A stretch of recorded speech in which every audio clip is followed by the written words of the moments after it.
morning. Good morning. Thank you all for being here today.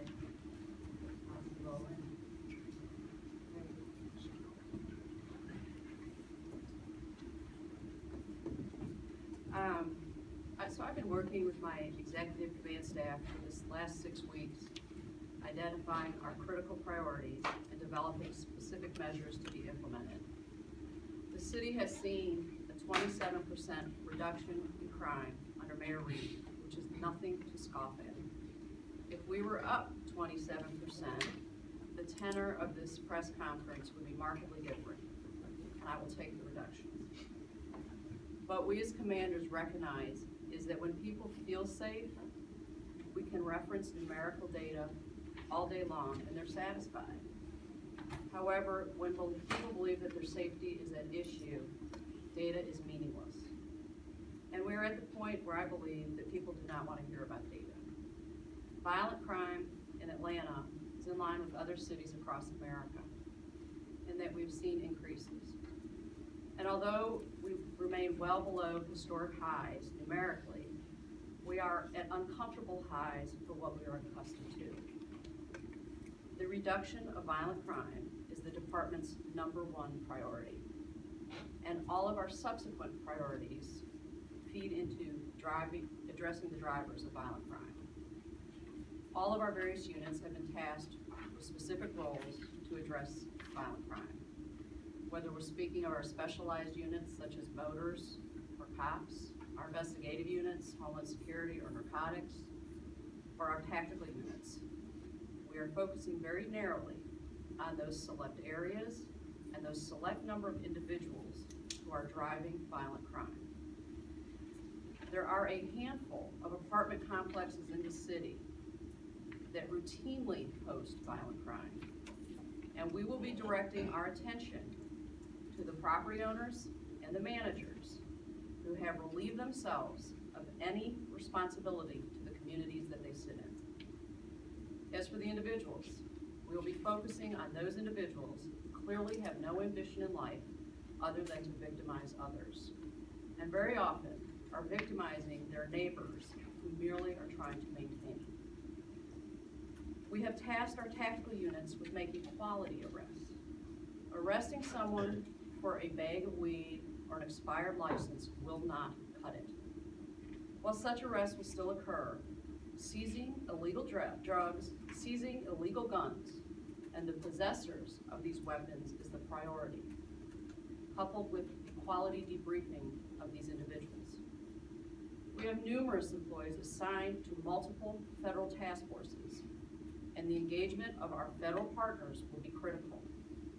We need them on the streets with us, providing us with their collective knowledge and technological expertise. We will also be asking our federal partners to get indictments where possible and as expeditiously as possible. APD has a very aggressive timeline. Repeat offenders drive crime, and in particular violent crime in Atlanta. When we have a robbery or a carjacking, we know that when we make an arrest, the offender will be in our database. There are gaps in the criminal justice system that have to be addressed if Atlanta has any chance of making forward progress. There are those repeat offenders who may have anywhere from 25 to 50 arrests in the system, breaking into cars, narcotics, burglary. These are property and nuisance crimes, which require different solutions than what is being applied now. However, we do have some room to breathe. We do not have breathing room insofar as it applies to violent repeat offenders. And this is where the gaps in the criminal justice system have to be exposed and addressed immediately. All of us who are a part of the system have an obligation to acknowledge that we can do better.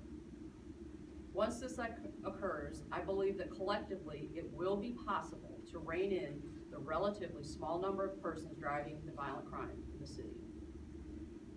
Repeat offenders are not just adults. Unfortunately, many of the individuals engaging in acts of overt violence are juveniles. The current juvenile system is simply not working. And the danger here lies in the fact that the groundwork is being laid for for generations of violent crime if we do not do something. Our data, one snippet of data showed that we had 5 juveniles that have 101 arrests between them and were responsible for 128 crimes. We locked up approximately 1,100 juveniles in 2016. We have very young adults, primarily young Black males who have nothing. They do not have home lives to speak of, their lives lack structure, and they very often may be hungry, truly hungry for food. When you have nothing, then why would you not turn to crime? Unfortunately, often the only hand that is extended their way is that of a gang member. When you have nothing, you accept that which is offered to you.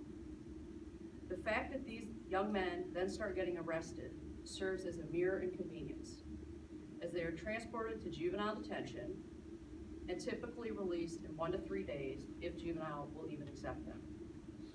And then they go back to nothing. Let me be clear. The Atlanta Police Department has no desire to lock up young Black men. None. Too many young Black men were locked up for all the wrong reasons, which is how we got to be in this space in the first place. But there has to be a middle ground between incarcerating juveniles and sending them back to nothing. And it is imperative that this middle ground be identified, and we all have a responsibility to make this happen. From the police department, the district attorney, the courts, the communities. All of us have to step it up. These kids matter to us. We deal with them daily. And even if we do not appreciate their criminal activity, we are capable of understanding why they're engaging in it. And this is where our commitment to community policing remains stronger than ever. In conjunction with the mayor's office, we are developing a program that will provide outreach to the top 100 juvenile offenders and their families.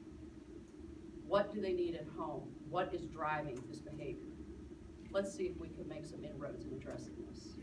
Let's identify the younger siblings and get them steered away from the criminal justice system before they become a part of it.